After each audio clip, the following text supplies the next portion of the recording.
Hey there, this is Pat Ennis of Ennis Legacy Partners. Welcome to the Exit Readiness Podcast. I'm here with co-host Walter Dial, CPA, who is now working with us here at Ennis Legacy Partners. Our mission here on the Exit Readiness Podcast is to provide you, the business owner, with subject matter expertise on topics pertaining to building sellable business value and then planning for your eventual exit from the business. We want to help you build a business that's sellable and then help you exit successfully on your own terms and conditions. This morning, we're going to discuss what our guests would describe as a leadership superpower, empathy. How empathy demonstrated by you as an owner and your management team in leading your organization, your enterprise, will impact organizational health, the bottom line, and the value of your business. It'll help protect the value of your business as well as building it and increasing it. And so our topic today is why successful employers understand that empathy is actually a superpower. And our guest today is employment attorney Marc Engel of Lerch Early Brewer here in Bethesda. And you may have heard of Saturday Night Live Five Timers Club, of those who have hosted 5 times. Well, Marc, big day for him. He probably doesn't even realize it. This is his 5th time. He's the inaugural 5-timer. So it's a big day, Marc. I don't know if you've experienced an honor like that anytime in the recent past, but here you are, our first 5-timer. Welcome back to the Exit Readiness Podcast. It's always good to see you. Thank you. And thank you very much for having me again. I really appreciate it. Great to be with you. Hey, Marc, I'll start us off. So, Pat is more of the soft skills person on our team. He's probably more empathetic than I am. Yeah, no question. Yeah, absolutely more empathetic. My interaction when I was at the firm, my interaction with employees was, if you haven't been fired, you can assume you're doing an okay job. I'm not sure that. So does that fit your definition of empathy? If not, what is your definition and how do you see that playing out on a daily basis? That's a really good question, Walter. It's a definition. I'm not sure it's necessarily my definition or one that I think is work for successful employers, whether they're fully aware of it or not. I think in reality, a lot of very successful employers, however you define success, are doing certain things that people perceive as empathetic. And I'll get to that in just a second. But in my view, I'll answer your question by saying this. To me, empathy is a mindset. The dictionary definition of empathy, I think everybody knows, from Merriam-Webster, is really experiencing the feelings of others and being sensitive to and mindful of how others regard us and what we do on a day-to-day basis. Fine as far as it goes. But from my perspective, some of the through lines that I see in my practice after doing this for quite some time, frankly, is some of the through lines really kind of echo back to empathy or a lack of empathy in terms of defining success for employers and also success when it comes to preventing employment claims, avoiding litigation, improving retention, and ultimately improving the bottom line. So to me, it's a concern not only for an individual's professional development, what they're bringing every day to the workplace, which obviously affects the employer, and rightfully so, but a concern for their personal well-being, their career goals, their aspirations, and how a particular job fits into their life. Okay. So that all makes sense. Thanks for explaining that.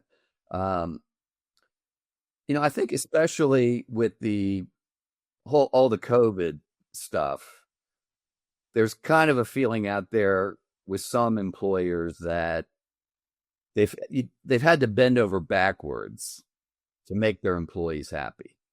And this whole empathy thing is just, one more example of the inmates running the asylum type thing. How do you respond to that? Yeah, I mean, it's a fair comment and one that I hear from time to time. I don't think it's an either or. I think it's a both and. What I'm not suggesting is that employers shouldn't have rules and policies and procedures. Absolutely, they should. They should be sensible, they should be realistic, and they should be enforced consistently, unquestionably. Um, but I think there's a bit of a gray area, middle ground, if you will, between having rules, procedures, and policies and understanding what employees are increasingly looking for in a job, in a position from their employer. I think the old paradigm, employees would stay for 40 years, get a gold watch, leave, shake hands, have a retirement party. That's largely gone. It's a thing of the past. And so, a lot of the writing out there by people who are studying this issue about why the pushes and the pulls of why employees leave have a lot to do with employee engagement. Increasingly, and a good friend of mine, Alan Gregerman, writes about this in his books, employees are looking for something more than just a paycheck. They're looking for an experience. They're looking for a sense of community, camaraderie, meaningful work, purpose, challenges, and an employer is at least mindful to the fact that life happens. Spouses or significant others get sick, children get sick, people's professional goals change. So I think in many respects, in my experience, the successful employers get that at one level or another, and they understand that. The converse of that is that employees increasingly, in my experience, are looking at the employer relationship as a year or two proposition. It's trial and error. If it's working, great. If I'm happy, great. If not, I'm gone. And the cost of retraining people, bringing them up to speed, introducing them to your culture, all the experience which you lose, really flows right down to the bottom line. It affects culture. It affects hiring. It affects whether the organizations could be attractive to candidates. Yeah. Now, does any of this tie into the whole, Generation Z or X and all that stuff, just that they look at the world differently and expect different things? I think there's a piece of that for sure. I mean, obviously we're speaking in generalities here, but I think there's something to be said for that. I mean, I think that, people of other generations, may not look at the work proposition the way that maybe I did, or maybe all of us the three of us did, right? Many years ago. You work hard, you get compensated, you have benefits, you provide for your family, you move on, and you have a place in the community. They look at the equation differently in many respects, and they're not afraid to go ahead and change and look for an environment that they find more suitable and more compatible with what their goals are. Yeah, makes sense. Yeah. So, hey, Mark, what would you say to the business owner who would say this, that, what, we've done that. We've really pursued it. It's actually been a strategic initiative of ours, and because we believe that it's a good thing and a right thing to do.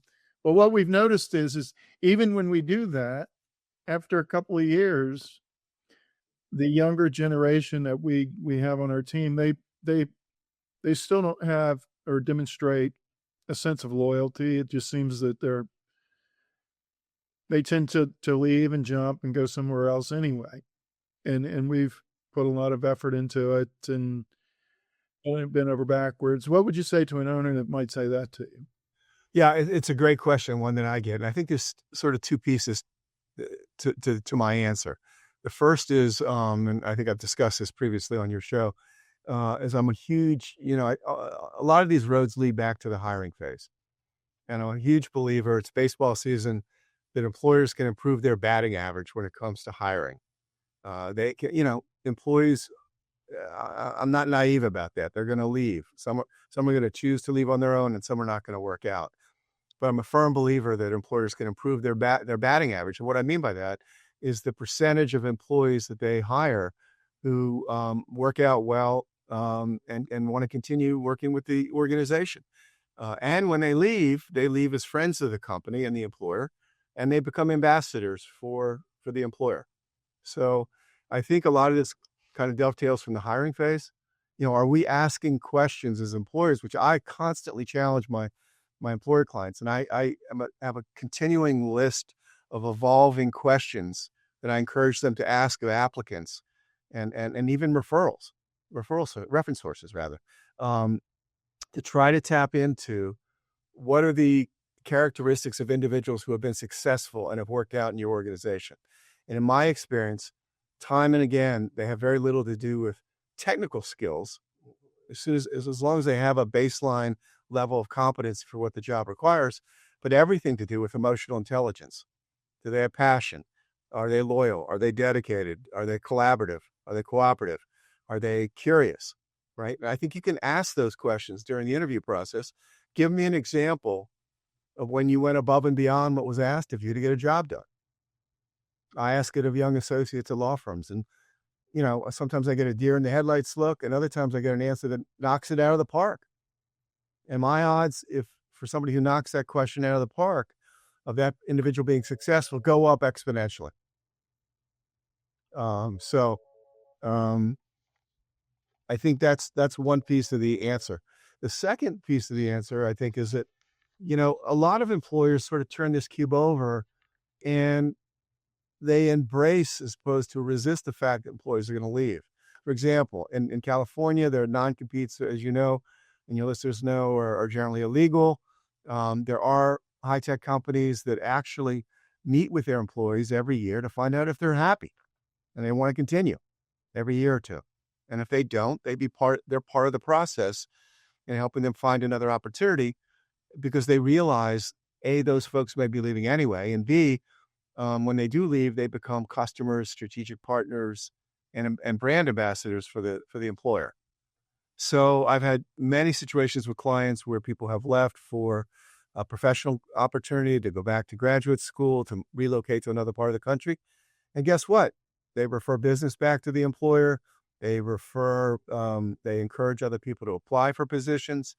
And all of a sudden, you've got new candidates, new hires, who come highly recommended with a high degree of a high probability of success when they join the organization. So the third piece of this, I think, is, and it gets back to the empathy piece, which is, employers asking employees, periodically, what can we do to make your experience better?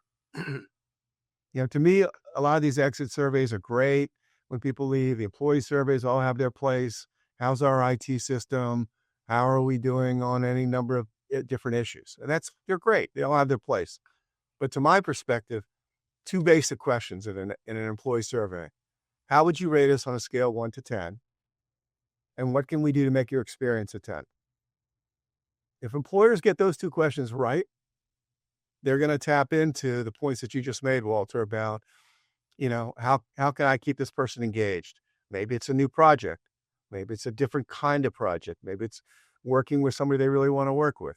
Maybe it's giving them a training budget to go take a course. It's only limited by the employer's imagination.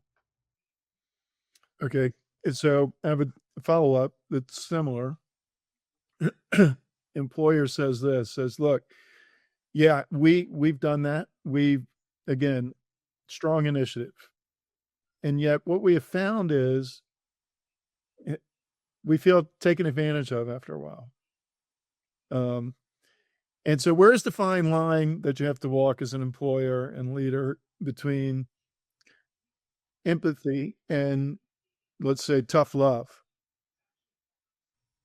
Well, again, a really good question. I think I'm a big believer in, kind of managing expectations, right? And this gets back to the hiring phase. It gets back to job descriptions. I haven't, if employers have a job description that they haven't dusted off in 2 or 3 years, okay, and they're hiring someone that may or may not match what the employer's expectations are and what the employee's expectations are. So I get away from the bullet-pointed job descriptions, and I look at these as pie charts. Okay, what does the employer envision the employee is going to be doing? How roughly are they going to be spending their time? Okay, if I'm getting hired for a position and I see bullet points where it's got research, business development, administrative work, and okay, I'm willing to do all those things, but I really want to be doing research, okay, and writing and doing these kinds of things. And lo and behold, I start the job and I find out that in reality, that's about 5% of my work or 10%. From the get-go, that alignment's going to be off. And it's a prescription for an unsuccessful relationship. So as to your question, I'm a big believer in during that hiring process, you can't do it with precision, and you don't want, prima donnas who are going to say, it's not my job. Okay. Which gets back to the hiring questions. But if you can give somebody a rough sense of what the expectations are, you're going to find out, I think, fairly quickly during the hiring process, whether that aligns with the candidate's expectations. If so, the chances of success go up significantly. Secondly, having regular check-ins, and I'm talking in the first couple months of, when someone starts weekly. How are we doing? How are things going? You like it here? What can we do better? Are hugely important. And then getting back to the empathy piece of this, whether it's part of the formal evaluation or the informal evaluation, saying, look, what is it that what else would you like to be doing here? Okay. Early in my career, there was a COO at a firm that I was with, former military. He was an admiral in the military, and he had a great response.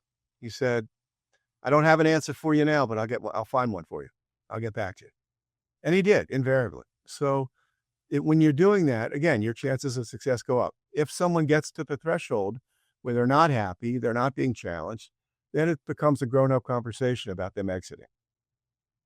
So I think you can have both, but I think to summarize, I think you have a much better chance of avoiding those problems if you're really mindful as an employer about what my job description is going to be, and I look out over the horizon about what I expect that person to do. I have my pie chart about what my expectations are, and I can have a candid communication with the employee about what his or her expectations are. Okay. And then throughout the employment process and is going ahead and checking in regularly to see how we're doing and what could we be doing. And it may just be issues along the margins. There's a lot of research now, or some interesting research about the pushes and the pulls of why employees leave. And for your readers, for your listeners, rather, the Harvard Business Review did an excellent article about the pushes and pulls of why employees leave an organization. Really interesting. Came out within the past 6 months. And those have to do with financial, of course, but they have to do with opportunity. They have to do with a sense of purpose. They have to do with a sense of feeling connected and doing meaningful work. Mm-hmm. All right, let's talk. Let's move towards some of the legal ramifications, if you will. How does empathy relate to the new guidance issued by the DOJ and EEOC regarding DEI? All those acronyms. Yes, a whole lot of Department of Justice. A whole lot of EEOC, alphabet soup. You're absolutely right, Pat. Mm-hmm. You're right. For the employers, it makes your head spin, and even for us, the council employers, it makes it challenging to keep up with the blizzard of new laws and guidances that seem to be coming out. But in a nutshell, the new DEI guidance from the administration basically says, look, don't take race, religion, ethnicity, or any legally protected characteristic into account when you're making employment decisions. Do it on merit. Okay. Make your training decisions based upon merit, provide opportunities based upon merit. Don't leave out or segregate out certain categories of employees in favor of others. Okay. The other overarching takeaway, I think, from that guidance is there's no such thing as reverse discrimination. It's all discrimination. So again, guidances don't have the effect of a law or a judicial decision, but they help to explain and inform what the enforcement mentality is going to be, at least of the federal government. Okay. So whether folks agree with the guidance as it relates to DEI, that's a much, much broader discussion, probably one we don't have time for. But I think as it relates to empathy, they're not mutually exclusive at all. and I would say they're easily harmonized. What the guidance really does is it reaffirms the basic principles of anti-discrimination in many respects. And it's basically saying give everybody a fair shot and judge them accordingly. That's the administration's perspective. Others can just have their own perspective of that guidance. But where empathy fits into that, it seems to me, is a lot of things which I just mentioned. Okay, if you're going to be looking at employees and looking for opportunities to provide to them, whether it's a training opportunity, whether it's a mentoring opportunity, whether it's a seminar, a webinar, whatever it may be, we're going to provide those across the board, those opportunities. We're not going to differentiate that only the people wearing blue shirts get them and the people wearing white shirts don't, okay? Or the men get them, the women don't get them, right? We're not going to do that, okay? So we're going to be very much an equal opportunity employer when it comes to providing these opportunities for promotion, lateral transfers, professional development, and mentoring. And so I think they're very compatible concepts. The other comment or thought, overarching thought that I want to leave you with is, I'm really curious as to, why employees actually leave organizations, number one, and they go on social media and it's death by 1,000 cuts, when they trash the employer, and why they file claims. You see all these lists, best places to work, best, organizations, best accounting firms, best law firms. It's not because they don't make mistakes. Trust me, they do. Okay.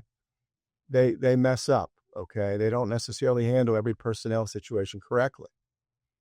But in my experience, the difference between employers that at least make the attempt to engage employees at this level and those that don't are ones that have claims filed against them or unhappy ambassadors out on the street or lawsuits, and ones that don't. So it has real world practicality.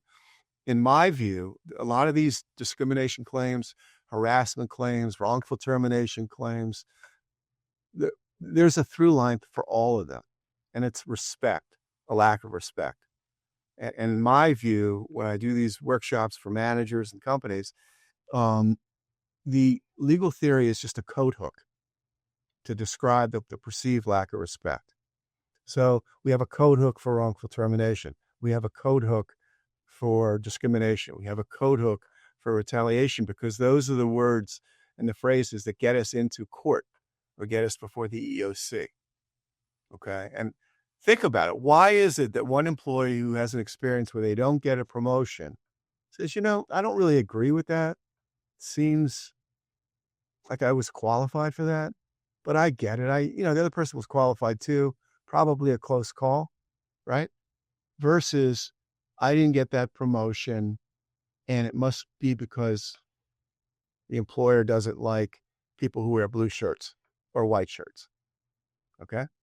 And I think it's hard to quantify, but on a day-to-day basis, when I advise clients, employees get it. They understand whether employers are trying to make an effort to do the right thing.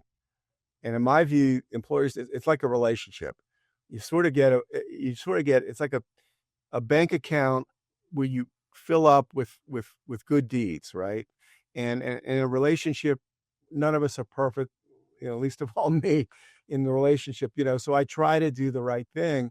But hopefully when I stub my toe and I mess up, I've done enough good things, okay, in my relationship with my wife, for example, and with our daughter, that when I do mess up, they'll say, he was trying to do the right thing, or I'm going to forgive him for this because on balance, he tries really hard to do the right thing. Same thing with employers. Okay. Because when I depose them, when I listen to the language that they use, it's always couched in almost every instance in a perceived lack of respect. So again, something to think about. You can have employers, just to reiterate, can and should by all means have rules, sensible rules, regulations, procedures, and apply them consistently. Hey, Mark, I think you just gave an example of how and being an empathetic employer can help your bottom line. The fact that you may be reducing the amount of claims. What are some other bottom line benefits that you see? Another great question. I think, you can improve retention significantly. The the opportunity costs, as you well know, Walter, for bringing somebody on board can be extremely expensive, right? You can keep your, you know, incidence of employee claims down, which, to my knowledge, I'm not an insurance expert, may very well help with premiums. Okay, things like that. Um, you become more attractive as an employer. Okay, and I think employers, what I'm always challenging them to do is show up different. Okay, why should somebody come to an employer that provides a certain service over three other employers that provide a comparable service? Okay, it can be a distinguishing factor. That can be hugely important. In my experience, employees that are fully engaged and feel appreciated and feel that the employer is trying to do the right thing aren't necessarily going to jump at the next highest offer. Okay, so it may save costs in terms of, wage costs, right? I've had employees and other people say to me, "Well, why are you staying there? You could go out in the marketplace and make more money. You could be an accountant and go elsewhere and go to one of the real big firms, or you could be an associate, go to one of the real big law firms and make more money." Okay, well, the grass isn't always greener, and I like it here. They treat me well. Okay, so I think there's an opportunity to save costs along those lines, and there's I think the factor that's a little bit even harder still to quantify is, how does this show up with clients and customers, right? Do customers want to see a turnstile of new people handling their account? I think probably not, right? And if there is going to be turnover or change, they want to have a perception that it's seamless and that there's no bad blood, okay, between the employee and the employer. Yeah, and I think another one you mentioned earlier, and I saw this, at GRF, former employees can become customers or clients. So like if we had someone who was an auditor and they decided to leave public accounting, which a lot of people do, and go into private, if they had a good experience with GRF, well, we might get hired as their auditor. Another one I think is kind of similar to the lack of claims, but it may also result in less like employee theft and embezzlement, things like that, possibly. Yeah, I think that's absolutely right. I just, when employers are trying to do the right thing, it creates it's a certain karma, if you will, and it has unintended beneficial consequences, in my view. They just expand almost on a daily basis. Because, doing the right thing is going to lead you to good results and good outcomes. And just as you said, in a fluid world, if we take it as a given that employees may not stay as long as they otherwise would, having them be our customers, having them be referral sources, having them be advocates for what we do is awesome, because it's also an incredibly competitive environment out there, right? And this is a real differentiator. And the Yes, so hey, employers, Mark, it is a differentiator, and so let's do this. How about, with the time we have left, how are you advising clients? If you're our first 5-timer, so you know what we like to do here. What is like 3 steps? A listener is thinking, okay, yeah, I get it. All that makes sense. And I understand how it's going to impact my bottom line and so on and so forth. And I know I need to do it.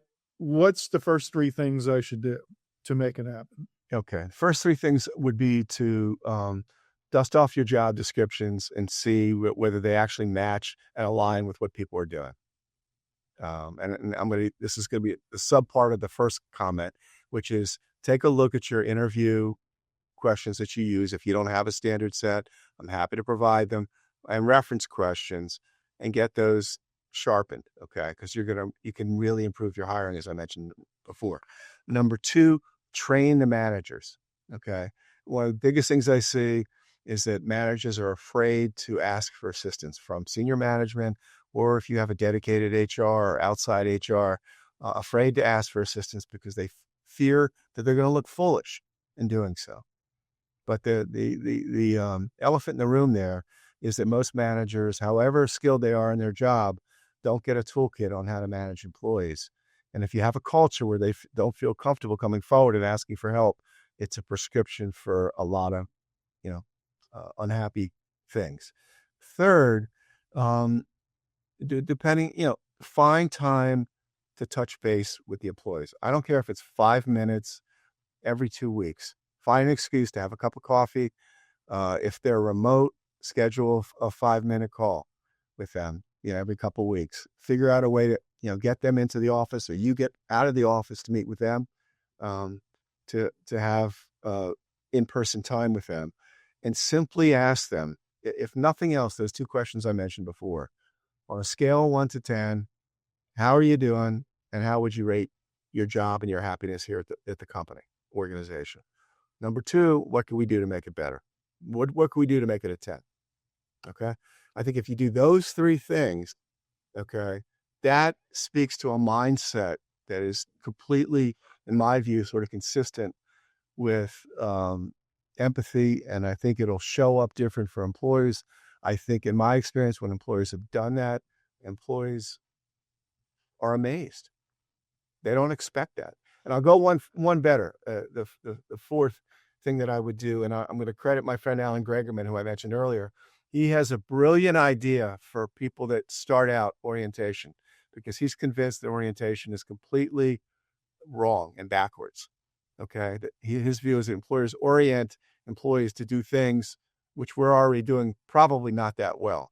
So what he recommends that his clients do is that the first day they start, and a new hire's sole responsibility is take a clipboard and a legal pad and draw a line down the middle of the page, and on the left side, write down everything that the employer's doing well, and on the right side, everything that is ridiculous in the eyes of the employee, and you can't believe that they do that here. He did this with a major hotel organization, and they came up with 200 actionable items.